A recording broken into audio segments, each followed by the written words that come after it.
Hello guys, हिजोको game है त्यो फर्स्ट इनिङ त मैले हेरिनँ। त्यस्तो गेम म हेर्दिनँ।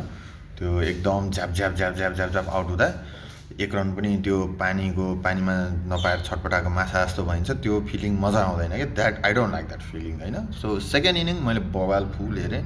I like it, I love it so much. 6 over batting, fast ball गरायो क्या नेपालले होइन। सो बोलिङ होइन उनीहरूलाई।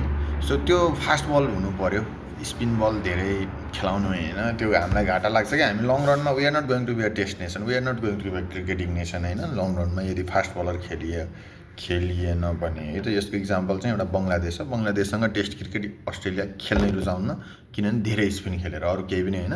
ऊ कम्पिटेटिभ क्रिकेट नै खेल्दैन। यो नेपालीहरूलाई मान्छेहरूलाई जो हामी चाहिँ स्पिनमा राम्रो छौँ भन्ने हुन्छ, तर हामी स्पिनमा राम्रो छौँ, तर त्यति राम्रो पनि छैन कि। अब अस्ट्रेलियालाई थाहा छैन होला र स्पिन चाहिन्छ भने थाहा छ नि होइन। त अस्ट्रेलियाको फास्ट बलर यत्तिको जन्मेका हुन् त अब अग्ला मान्छे अस्ट्रेलियामा मात्र चाहिँ छैनन् नि त, नेपालमा पनि छन्। सो फास्ट बलर चाहिँ हामीले प्रोड्युस गर्नुपर्छ। प्लस किन भन्दा अब यो शेर मल्ल होइन, अनि फेरि हाम्रो के भन्छ ललित, यिनीहरूलाई देखेर भाइ बहिनीहरूले बोलिङ गर्न कपी गर्ने हुन्।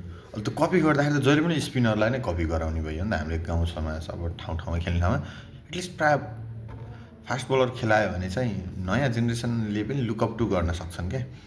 त्यही भएर विराट कोहलीलाई एकदमै खतरा भन्छ क्या वर्ल्ड क्रिकेटले, किनभने उसले चाहिँ फास्ट बलरहरूलाई त्यस्तो त्यो एकदम स्पेस दिएको छ क्या आफ्नो रेजिममा। सो इन्डियाको टेस्ट क्रिकेटमा जुन पकड देखिन्थ्यो होइन, त्यो विराट कोहलीको टाइममा त्यो चाहिँ कमेन्डेबल नै भन्छ विदेशहरूले। अब विदेशीले भन्नु भनेको किन भन्दा अब अवे सिरिज बल्ल जित्ने एउटा बेन्चमार्क सेट हुन्छ क्या। अवे सिरिज जितिँदैन क्या फास्ट बलरको भरमा।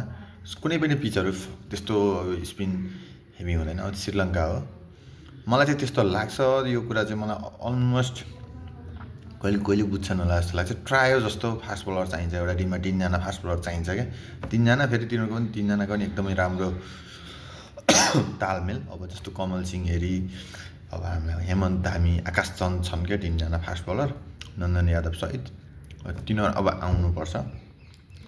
त्यही अब नेक्स्ट गेम हाम्रो स्कटल्यान्डसँग सेकेन्ड इनिङ हिजो जस्तो खेल्यो त्यस्तै खेलोस्, मेरो चाहिँ त्यही हो। अब आई विस होइन। त्यो बाहेक अरू नामिबियाको भर पर्नुपर्ने भयो अमेरिकालाई। अब आज भोलि कहिले छ अमेरिकाले चाहिँ, अब नामिबियाले जित्यो, नामिबियाले के गर्यो भने यहाँ अमेरिका सेलेक्ट हुने खालको सिचुएसन छ। पाकिस्तान पनि स्पिनमा ट्र्यापमा परेको छ। आफूले स्पिन धेरै खेलायो तर डिडन्ट पे अफ मच, त्यस्तो हुन्छ, धेरै हुन्छ। सो अब अरू चाहिँ के छ यार, नेपालको भयो, पाकिस्तानको भयो। अब इन्डियाले चाहिँ टुर्नामेन्ट जित्न सक्छ, मलाई त्यस्तो लागिसकेको छ, जित्छ जस्तो लागिरहेछ। त्यही हो। ल सी यु गाइस। अब बिस्तारै अब सेकेन्ड वर्ल्ड कप, यसपछिको वर्ल्ड कप, यो वर्ल्ड कप एकदम स्पेसल पनि भयो नेपाललाई। Back to back world cup खेलियो। यो फिलिङ चाहिँ अब कतिचोटि कति पछि आउँछ त्यो चाहिँ एकदमै भन्नै सकिन्न होइन। अर्को वर्ल्ड कप पनि नेपालले खेल्नुपर्छ। त्यही हो ल है त, सी यु गाइस।